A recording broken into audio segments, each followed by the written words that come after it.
Agar telefoningizda Minecraft qotayotgan bo'lsa, albatta sizning o'yinga qiziqishingiz judayam pasayib ketadi va o'ynagingiz ham kelmay qoladi. Albatta bu judayam yomon. Shuning uchun bugungi videomizda biz buni qanday qilib to'g'irlashni yo'lini o'rgatamiz.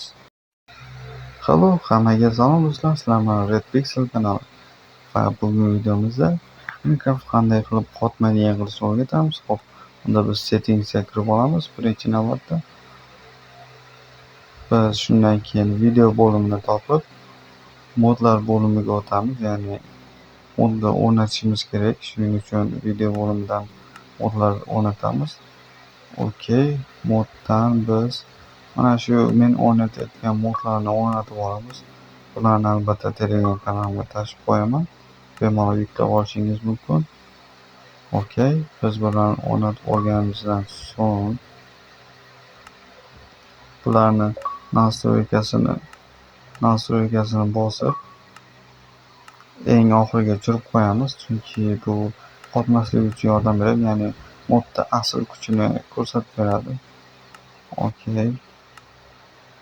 Endi biz bu yerdan chiqa olamiz. O'zimiz yaratgan merga kirib olishimiz kerak. Chunki biz Minecraft qotmayaptimi yoki yo'q, shuni bilib olishimiz kerak. Hozircha nastroy загрузка bo'ladi, chunki modni o'rnatgan so'ng albatta effektlar qo'shishi mumkin. Okey. Biz albatta tezroq bo'lsa-chi.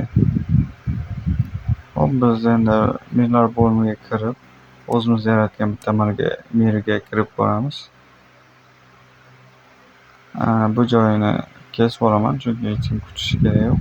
Okey, biz mana kirib oldik. Mana Minecraft o'zgarib qolgan, ya'ni hamma yoq yam-yashil bo'lib qolgan.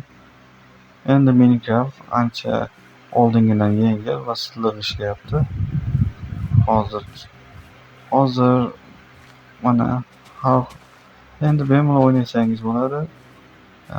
Qo'l animatsiyasi ishlamaydi, chunki bu ham telefonni qotirishi mumkin, ya'ni har xil animatsiyalar telefonni qotiradi. Bedrock'da bu uncha yoki survivalda uncha muammo keltirmasa kerak, balkim. Hop, biz endi bombani portlatib ko'ramiz. Ya'ni telefonimiz endi qotmayaptimi yoki yo'qmi bilishimiz uchun. Okey, biz qo'yib olamiz. Endi portlatamiz. Xo'sh. Ko'rganingizdek, umuman endi oldingidan qaraganda juda ham yaxshi ishlayapti. Endi Minecraft mazza o'ynashingiz mumkin.